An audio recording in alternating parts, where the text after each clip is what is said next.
there were folks from who would come out of the Ranger battalions, folks who would come from Merrill's Marauders, but there were also folks who came from what was called the Organization of Strategic Services, or OSS. All their skills were valuable. I don't mean to sound in any way dismissive of Merrill's Marauders or the Rangers, but they were not guerrilla fighters. They were not organized or trained to operate for extended periods of time behind enemy lines. They were the best trained assault troops in America. You know, they took the cliffs at Normandy. So the guys who were the best resource, but they were also an enigma and an anathema to the regular army, were the OSS. They were soldiers, but the OSS was not controlled by the army during World War II. And in both Europe and in Southeast Asia, the OSS organized very small teams, usually parachuted in behind enemy lines. So one thing is you got to not get caught and stay alive. And then a three-man team is not going to win a war against Nazi Germany or Imperial Japan. But the idea is if they can work covertly and organize 100, 500, 1,000 Filipinos, French, Dutch, Burmese, organize them, call by clandestine radios to bring resupplies of weapons and explosives in, and organize them, then they can stage a guerrilla uprising or make occupation very difficult and very costly for the Nazis and for the Japanese.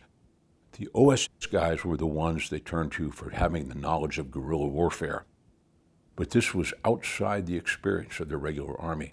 So leading into Sagebrush, there were a lot of things on the Army's agenda. It was the largest military exercise since World War II. It took in half of the state of Louisiana. This wasn't just on a military basis. They operated throughout western and southern Louisiana. For numbers, there were 100,000 troops involved in two fictional armies, the good guys and the bad guys, the Blue Force and the Orange Force.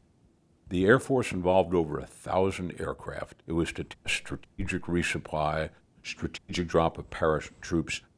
The Army brought helicopters in for the first time to see if they could be used for scouting and carrying troops. This is the big perspective of what Sagebrush was about.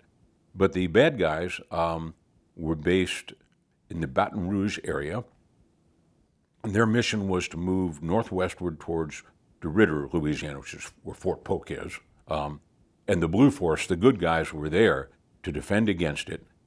And then the Special Forces were a very small contingent, like I said, about 200 people. And they signed, okay, you Special Forces guys, what do you guys do, guerrilla warfare or something? Okay, get in here. It's the first time we've ever done guerrilla warfare in a big military exercise. But hey, everybody gets a part. We're testing all these new concepts. We got helicopters or simulator nuclear weapons, simulate some guerrilla warfare. Well, the OSS guys did it right. The exercise started in mid-October of 1955.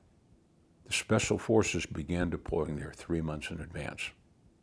By deploying 3 months in advance, they found clandestine places to hide.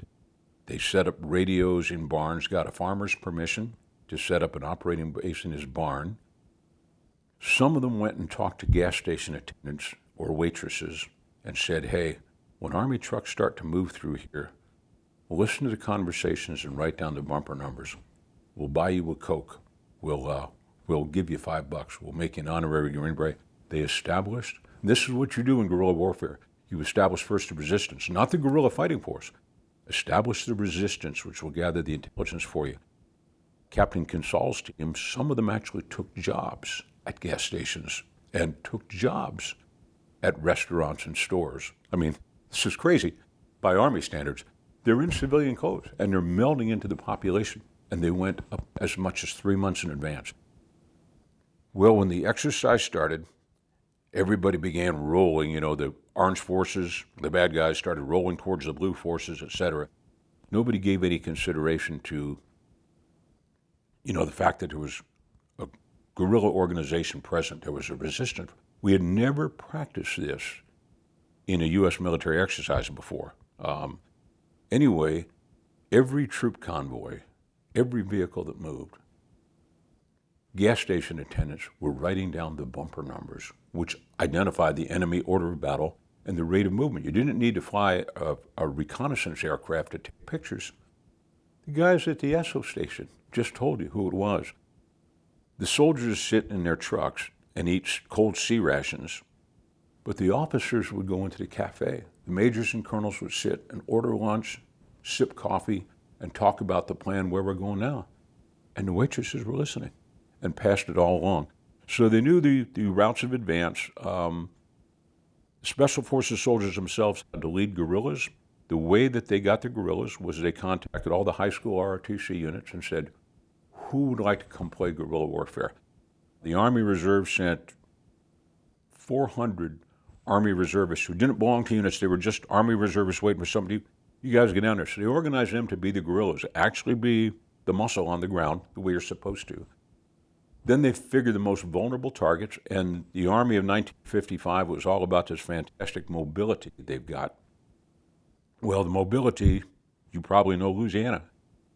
A lot of creeks, a lot of bayous, a lot of rivers, a lot of swamps. Bridges and causeways over swamps and rivers are critical, and roads are generally built on berms above the swampy ground. Well, you don't attack the enemy's main forces. That's not what guerrillas do. He who fights and runs away lives to fight another day. So they would go where the enemy isn't, which is a bridge in their rear or a bridge they haven't reached yet. Obviously, they didn't blow them up, but they would set simulated explosives, sometimes just blocks of 2x4 labeled TNT. But they would explain to the exercise graders what they had done and where the explosives were placed.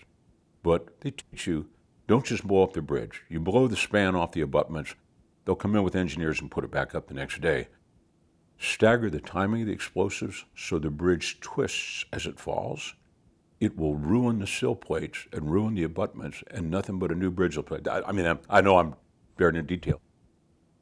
This caused havoc, and one of the crown jewel of the thing was that the 82nd Airborne Division, the paratroopers, were going to make a long-distance flight, jump into these drop zones, and get in the rear of the Blue Forces. Captain Kinsol's team occupied the drop zones. They knew the 82nd is coming. They identified the places that would be logical drop zones. I mean, for the 82nd, it's got to be big, wide open fields. They said this is likely. When the 82nd went to jump in, the guerrillas were on the drop zones and simulated opening fire on the aircraft, and the umpire said parachute jump was unsuccessful. I guess the crown jewel for the guerrillas was one of the generals who was very dismissive of these guerrillas. They changed uniforms into, the uniform of the opposing forces, which could get you shot in time of war. I mean, that's spying, but this is a risk that Special Forces accepted. Okay, we'll put on their uniforms. They went into his operations center and captured him out of his own headquarters. And that was it. Pull the Special Forces out of this exercise. 200 guys had created havoc in a 100,000-man exercise, and they pulled him out. We're still laughing to this day. But that was Sagebrush. That was Louisiana.